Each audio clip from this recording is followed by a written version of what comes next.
প্রায় 26,000 চাকরি বাতিল। প্রথমেই আমি জানতে চাইব প্রতিক্রিয়াটা কি? প্রতিক্রিয়া চোরের শাস্তি। যেভাবে চাকরি চুরি হয়েছে, যেভাবে ঠান্ডা ঘরে বসে চাকরি চুরি হয়েছে, যেভাবে দুর্নীতি হয়েছে, যেভাবে গোটা শিক্ষা ক্ষেত্রটাকে দুর্নীতির আকড়ে চুবিয়ে দেওয়া হয়েছে, আজকে মানুষ বুঝতে পারল।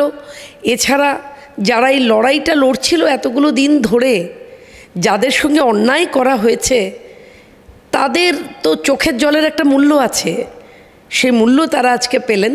এবং মানুষ বুঝলো যে গোটা সরকারটা দুর্নীতি পরায়ণ হয়ে গেলেও, গোটা প্রশাসনটা দলদাস হয়ে গেলেও, এখনও আইন অর্থাৎ সেই যে ভাগটা, তার উপরে মানুষের আস্থা রইল।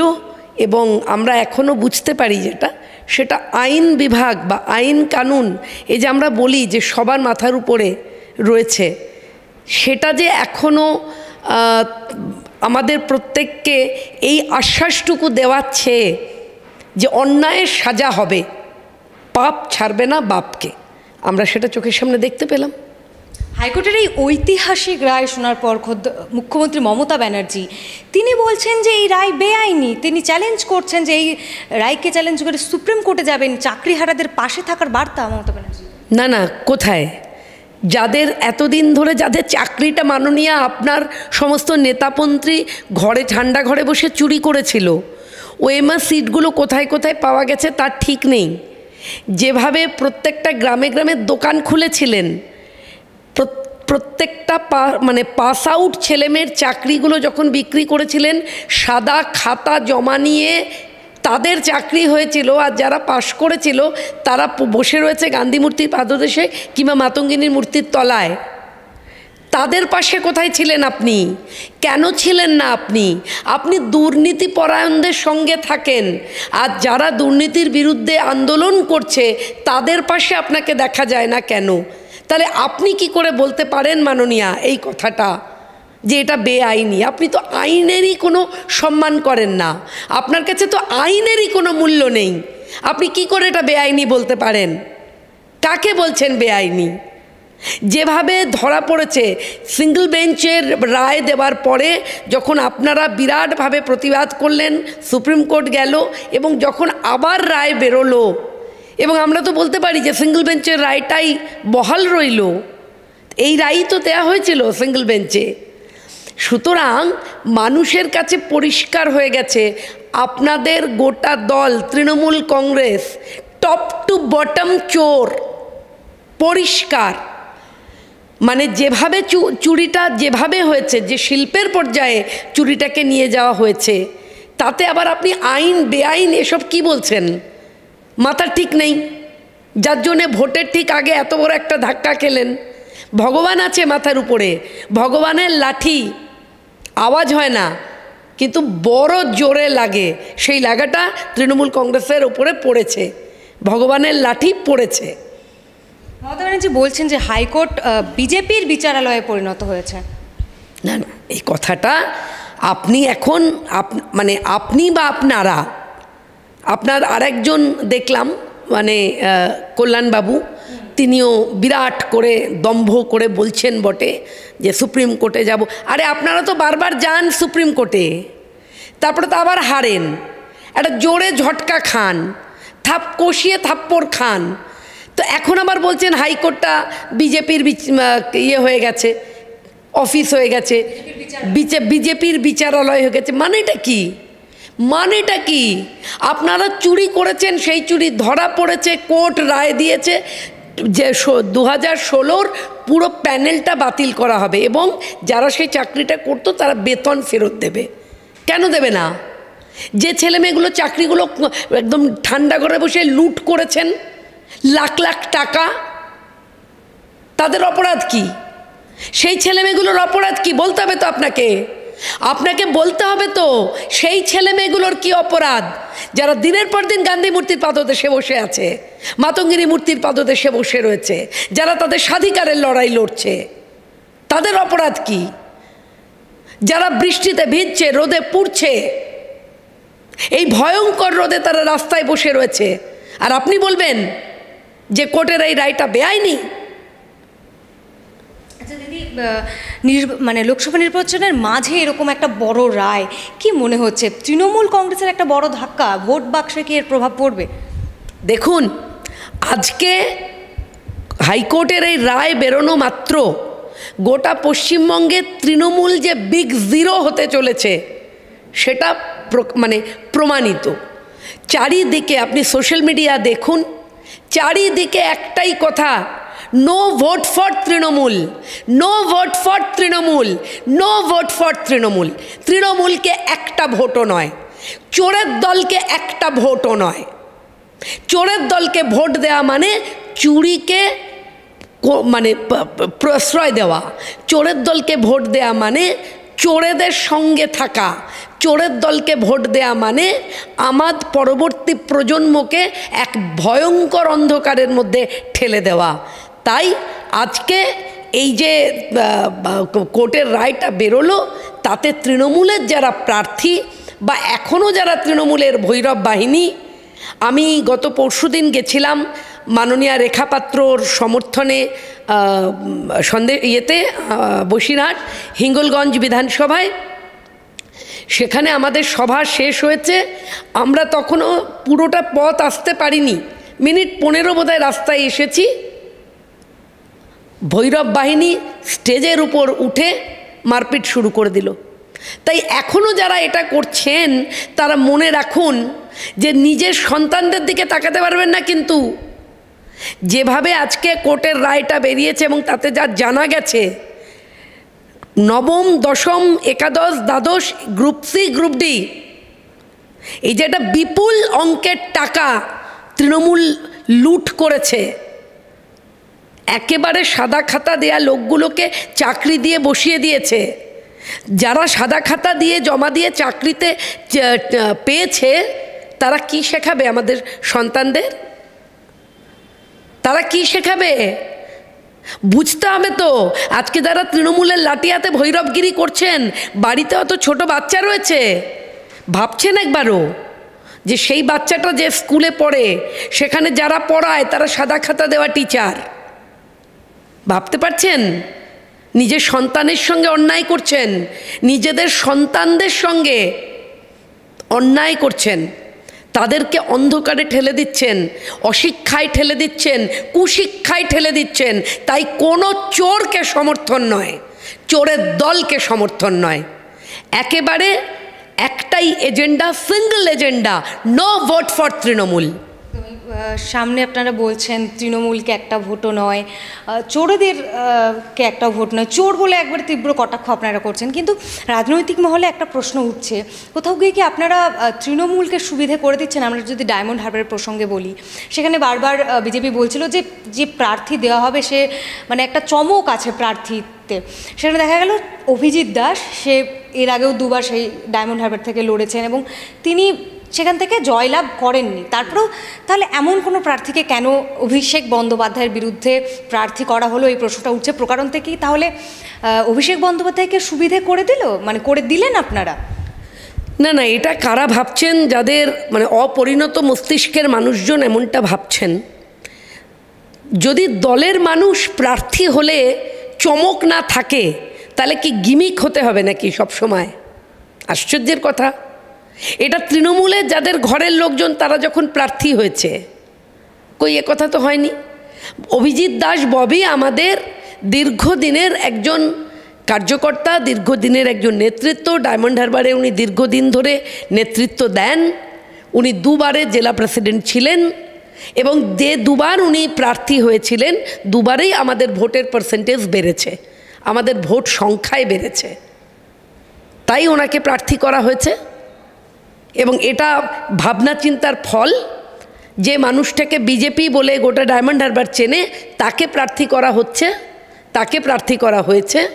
তাতে সমস্ত যারা বিজেপির গোটা ডায়মন্ড হারবার জেলায় যত বিজেপি যারা এখন যারা নবীন এবং যারা পুরনো মানুষজন, যারা হয়তো একটু বয়সের কারণে একটুখানি কাজের থেকে বিরত ছিলেন বয়সোচিত কারণে, তারা প্রত্যেকে সৌৎসাহে ডায়মন্ড হারবারে একসঙ্গে কাজ করার জায়গা তৈরি হয়েছে।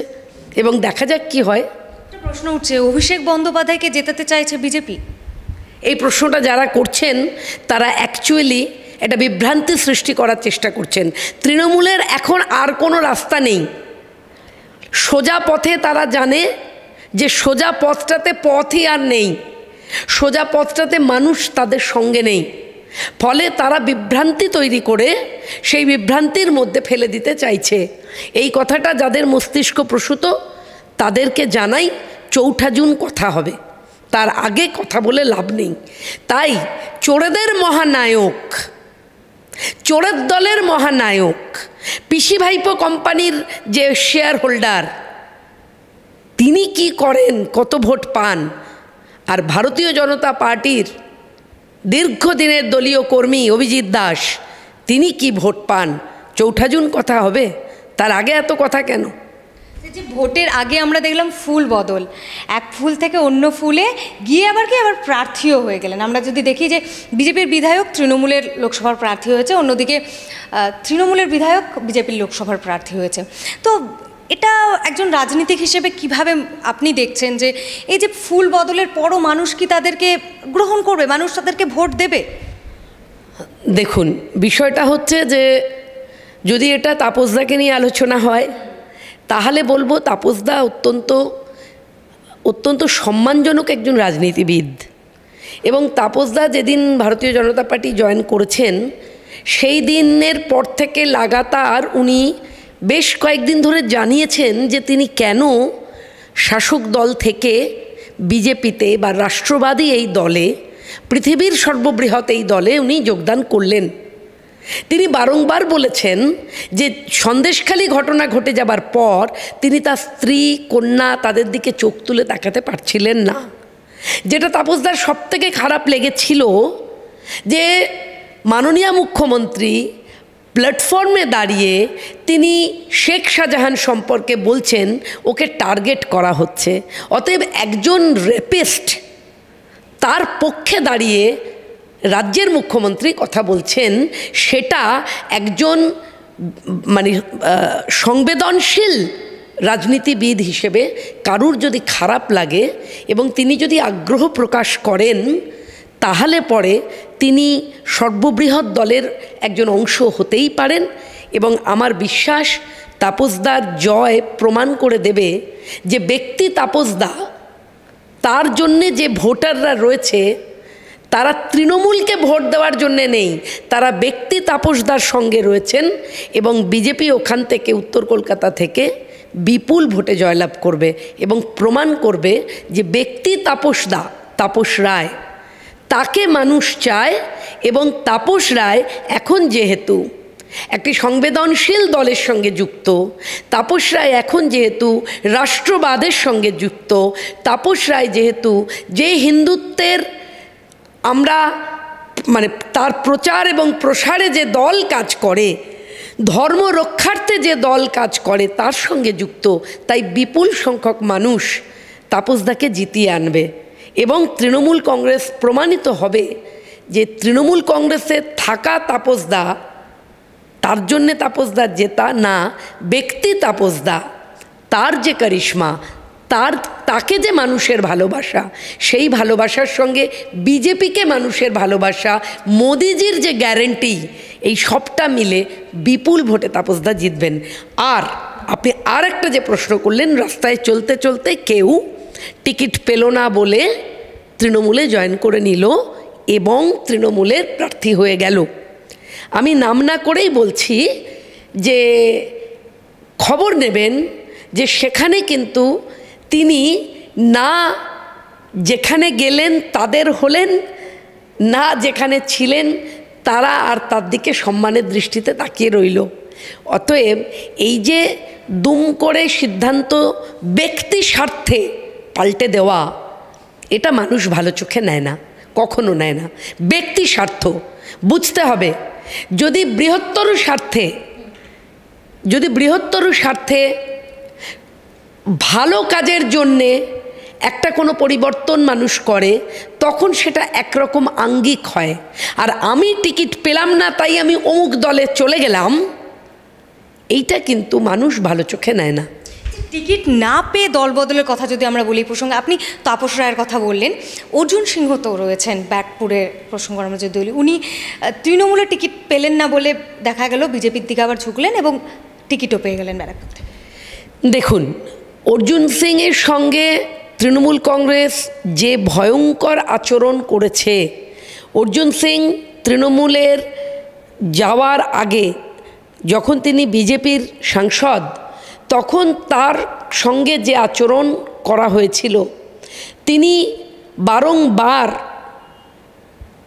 তার সমস্ত কাজের ক্ষেত্রগুলো, প্রচুর মানুষ তার সঙ্গে জড়িয়ে রয়েছে, তিনি হয়তো একটা সিদ্ধান্ত নিয়েছিলেন এবং তাকে সেই সিদ্ধান্ত নেওয়ার সময়তে একথা জানানোও হয়েছিল, যেটা তিনি বারবার বলেছেন বিভিন্ন মঞ্চ থেকে, যে এই কথা তাকে নিশ্চিত করা হয়েছিল যে তিনি ব্যারাকপুরে তৃণমূলের সাংসদ হিসেবে লড়াই করবেন এবং যে কাজ তৃণমূল করেছে তাতে তিনি মনে করেছেন যে সাংসদ এই লড়াইটা তিনি যাদের সাংসদ ছিলেন চলে যেতে হয়েছিল বাধ্য হয়ে, সেই বাধ্যবাধকতার বেড়া টপকে অর্জুন সিং আবার এসেছেন এবং বিপুল ভোটে ব্যারাকপুর থেকে জিতবেন।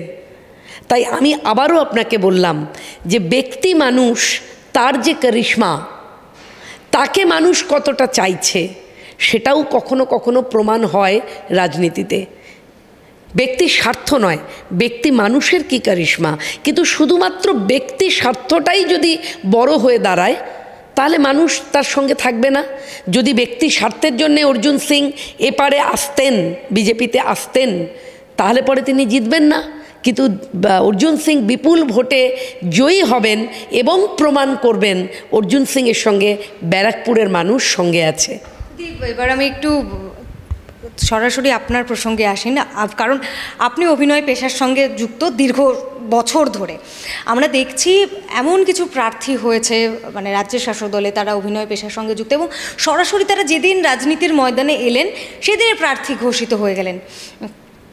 রচনা ব্যানার্জি এবং তার প্রচার ঘিরে নানা বিতর্ক, তার মন্তব্য ঘিরে, সর্বোপরি কীভাবে দেখছো? দেখুন, রাজনীতির সঙ্গে যারা যুক্ত নয় তারা টপ করে রাজনীতিতে এলে পরে অপ্রাসঙ্গিক কথাবার্তা বলেই, এটি স্বাভাবিক। উনি তাই বলছেন। এখন মুশকিল হচ্ছে, ওনাকেও তো যে দলের উনি প্রার্থী হয়েছেন তারাও তো মনে করেনি যে রাজনীতিটা কি, তাকে শেখানো প্রয়োজন, কিভাবে কথা বলা উচিত সেটা শেখানো প্রয়োজন, কি ধরনের অ্যাপটিচিউড একজন প্রার্থীর হওয়া উচিত সেগুলো শেখানো প্রয়োজন, দলের নীতি নৈতিকতা শেখানো প্রয়োজন, সেগুলো যে দলের উনি প্রার্থী হয়েছেন সে দল মনে করেননি। তাই তিনি প্রার্থী হয়ে যা বলছেন সেগুলো মানুষ নানানভাবে মজা নিচ্ছে তার, এবং উল্টো দিকে যিনি প্রার্থী তিনি বিজয়ী সাংসদ হুগলির, এবং আমার বিশ্বাস মানুষ এবারেও আস্থা রাখবেন তার উপর। লকেট চ্যাটার্জির জয় প্রমাণ করবে যে হুগলির মানুষ শুধুমাত্র লকেট চ্যাটার্জি নয়, ভারতীয় জনতা পার্টি এবং মোদির গ্যারেন্টির উপরে কতটা আস্থাবান। সেখানে চমক দিয়ে রচনা ব্যানার্জিকে আনা হলেও মানুষের কাছে সেই চমকটা বড় কথা হবে না, কারণ সবথেকে ঊর্ধ্বে যে লোকটা দাঁড়িয়ে রয়েছে তার নাম নরেন্দ্র মোদী। তিনি বলছেন গোটা ভারতবর্ষকে, আমাদের পরবর্তী প্রজন্মকে বিকশিত ভারত তিনি তুলে দেবেন। তিনি চান ভারতকে শ্রেষ্ঠত্বের পথে নিয়ে যেতে, ভারতকে বিশ্বগুরুর স্থানে বসাতে। তাই নরেন্দ্র মোদীর মুখ চেয়ে হুগলির মানুষ আবারও লকেট চ্যাটার্জিকে বিজয়ী করবে, আবির খেলা হবে হুগলির মাটিতে। এই যে প্রচারে গিয়ে এই সমস্ত কাণ্ড কারখানা, কোথাও গিয়ে কি দিদি রচনা ব্যানার্জি এই ইমেজটা কি নষ্ট হচ্ছে, কি মনে হয়? দেখুন, দিদি নাম্বার ওয়ান একটা টিভি শো, এবং সেই টিভি শোটা যেহেতু জনপ্রিয়, তার থেকে মমতা ব্যানার্জির মনে হয়েছে যে সেই জনপ্রিয় মানে টিভি শোর অ্যাঙ্কার তিনি বোধহয় প্রার্থী হতে পারেন, এবং প্রার্থী হলেই হাজার হাজার লাখ লাখ মা বোনেরা তাকে ভোট দিয়ে জিতিয়ে আনবে। এটা সম্পূর্ণ একটা অপরিণত মনস্ক ভাবনা, এবং 4 জুন এটা প্রমাণ হবে। 4 জুন যখন প্রমাণ হবে তখন আমরা বুঝতে পারবো যে কেন এভাবে হঠাৎ করে একটা মোয়া পাকিয়ে দেওয়া এবং মোয়াটা খেয়ে নেওয়া যায় না। মোয়া খেতে গেলে মোয়া বানানো শিখতে হয়, গুড় মুড়কি কিভাবে মেলানো হয় সেটা শিখতে হয়, এবং যত্ন করে তাকে শ্রদ্ধার সঙ্গে মোয়াটা বানিয়ে তবে মোয়াটা খেতে হয়। এভাবে কেউ পাকিয়ে দিয়ে দিলে খেয়ে নেওয়া যায়, কিন্তু মোয়া বানাতে না জানলে সেটা মানুষ বুঝতে পারে আর কি। আচ্ছা, রাজনীতি করার মূল উদ্দেশ্য অ্যাম্বিশনটাই কি এখন কোথাও গিয়ে ভোটের টিকিট পাওয়া? কারণ আমরা দেখছি অভিনেতা বা অভিনয় পেশা থেকে যারা আসছেন, এই যে হুট করে যেদিন রাজনীতির ময়দানে এলেন সেদিনই প্রার্থী হয়ে গেলেন, এই বিষয়গুলো দেখে কী মনে হচ্ছে? রাজনীতি মানে কি আলটিমেটলি মানে লক্ষ্য পূরণ, ভোটের প্রার্থী হওয়া? দেখুন, আপনি যে প্রশ্নটা করলেন না, এটা ভীষণ একটা সংবেদনশীল প্রশ্ন। এই প্রশ্নটা প্রত্যেকটা মানুষ তার ব্যক্তিগত উত্তর দেবে। এর তো কোনো মানে, আপনি প্রশ্ন করছেন একজন মানুষ, তিনি রাজনীতিতে এলেন, তিনি কেন এলেন, তার কি পাওয়ার জন্য তিনি এলেন, কি লক্ষ্যে তিনি এলেন, এটা তো ভীষণ আলাদা আলাদা। যেমন ধরুন, আমি শর্বরী মুখার্জি, আমার প্রায় 12 বছর হয়ে গেল ভারতীয় জনতা পার্টির সঙ্গে পথ চলা। যখন প্রথম এসেছিলাম তখন আমার স্টুডিও পাড়াতে আঙুল দিয়ে দেখাতো, ওই দেখ বিজেপি করে, একদম আঙুল দিয়ে দেখাতো, হিউমিলিয়েট করতো, মজা করতো, ছেলে খেলা ভাবতো। কোনো কিছু বলতে গেলে কি দল করিস তুই, দাঙ্গাবাজ দল, এই ধরনের কথা বলতো। আমাকে কিছু বামপন্থী আমার সহকর্মীরা আমার নাম শর্বরী মুখার্জি বলতো বিজেপি শর্বরী, সাম্প্রদায়িক মুখার্জি। আমি একদম অন ক্যামেরা বলছি, আমাকে এইভাবে ডাকা হতো আমি যখন দল করতে এসেছিলাম। এতগুলো দিন কাজের মধ্যে দিয়ে প্রমাণ করতে পেরেছি বোধহয় আমার দলের কাছে যে ভোটের টিকিট পাওয়াটা আমার জীবনের রাজনীতির উদ্দেশ্য নয়। আমার জীবনের রাজনীতির উদ্দেশ্য পশ্চিমবঙ্গে গেরুয়া ধ্বজ উড়বে, পশ্চিমবঙ্গে ভারতীয় জনতা পার্টির সরকার প্রতিষ্ঠা হবে, সংগঠনের মারফত পশ্চিমবঙ্গে ভারতীয় জনতা পার্টির সংগঠন গড়ে উঠবে, এবং মজবুত সংগঠন, যেটা আমরা শুনে শুনে এই দলে যখন এসেছি কিংবা তার আগেও আমার পারিবারিক সূত্রে যে কথা বারবার আমাদের যারা পূজনীয় মানুষজন তাদের মুখ থেকে শুনেছি, শ্রী অটল বিহারী বাজপেয়ী, আমাদের যাদের কথা আমরা বইতে পড়েছি, যাদের কথা শুনেছি বিভিন্ন বইয়ের মধ্যে দিয়ে, তাদের বিভিন্ন ভাষণের মধ্যে দিয়ে, আদবানিজি, মুরলী মনোহরজি, সুষমা স্বরাজজি, অরুণ জেটলিজি, এরকম এই স্ট্যাচারের নেতাদের কাছ থেকে যা তাদের ভাষণে শুনেছি, কথায় শুনেছি, বইয়ে পড়েছি, সেটা হচ্ছে সংগঠন হো তো সত্তা জরুর আয়েগা। তো সংগঠনকে মজবুত করা, যে কাজে আমি আছি, আমি থাকি, আমার ব্যক্তি শর্বরী মুখার্জির কাছে তাই টিকিট পাওয়া বা না পাওয়াতে রাজনীতির কোনো ভূমিকা নেই। আমি রাজনীতির এই জন্যে করি না যে কখন আমি একটা টিকিট পেলাম আমি জনপ্রতিনিধি হলাম, আর টিকিটটা পেলাম না বলে টপ করে এটা অন্য দলে চলে গেলাম, না। আমি আমারটুকু বলতে পারি, কারণ আপনার এই প্রশ্নটা ভীষণ ব্যক্তি প্রশ্ন, এর উত্তর আমি শর্বরী মুখার্জি দিলাম, এবং প্রত্যেকে যারা যারা জনপ্রতিনিধি হয়েছেন কিংবা হননি, দলের বিভিন্ন গুরুত্বপূর্ণ দায়িত্বে আছেন, পদে আছেন, তারা প্রত্যেকে তার উত্তরটা দেবেন যে তিনি কেন রাজনীতি করেন। আমি রাজনীতি করি মানুষের কল্যাণে, মানুষের পাশে থাকবার জন্যে। ভারতবর্ষ হিন্দু রাষ্ট্র হোক, তাতে আমি শর্বরী মুখার্জি একটি কাঠবিড়ালির ন্যায়, রাম সেতু বন্ধনে যেমন একটি কাঠবিড়ালি বালি মেখে সেই সেতুর মধ্যে বালিটা ঝেড়ে দিত, যতটুকু কাজ হতো সেই কাজটুকু যেন আমি আমার সংগঠনের জন্য করতে পারি। একটা রাজবাড়িতে আগুন লেগেছে, সেখানে সবাই জল দিচ্ছে, আর ওপরে চিল শকুন ঘুরছে, আর একটি ছোট্ট চড়ুই পাখি তার ঠোঁটে করে একটু করে জল নিচ্ছে, রাজবাড়িতে দিচ্ছে। তো চিল ওপর থেকে প্রশ্ন করছে, হ্যাঁ রে চড়ুই, তোর ওই ঠোঁটে কতটুকু জল, তাতে কি হবে, তুই এটা করছিস কেন?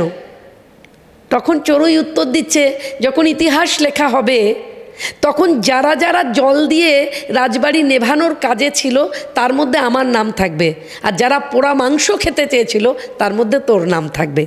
তো আমার কাছে রাজনীতির এইটা লক্ষ্য, এটা আদর্শ, এটা নৈতিকতা। আমি সেই নীতিতে ভর করে আমার দল, আমার সংগঠন, তাতে আমি কাজ করছি। তাই এই যে আপনি প্রশ্নটা করলেন, এই প্রশ্নটা ভীষণ ব্যক্তি নির্ভর প্রশ্ন। আপনি নিশ্চয়ই আরও অন্যান্য দলেরও যারা রাজনীতি করেন তাদের সঙ্গেও কথা বলবেন। যদি কারুর সঙ্গে কথা আমার কথা মিলে যায় তখন বুঝবেন তার মানে যে যার অন্য দলে থাকতেই পারে, কিন্তু উত্তরটা একই রকম হবে নীতি নৈতিকতার জায়গা থেকে। আর আপনি এমনও মানুষ দেখবেন চারিদিকে যারা ভোটের টিকিট পেলাম না বলে পাশের দরজাটায় চলে গেলাম, মানুষ তাদের ভালো চোখে দেখে না।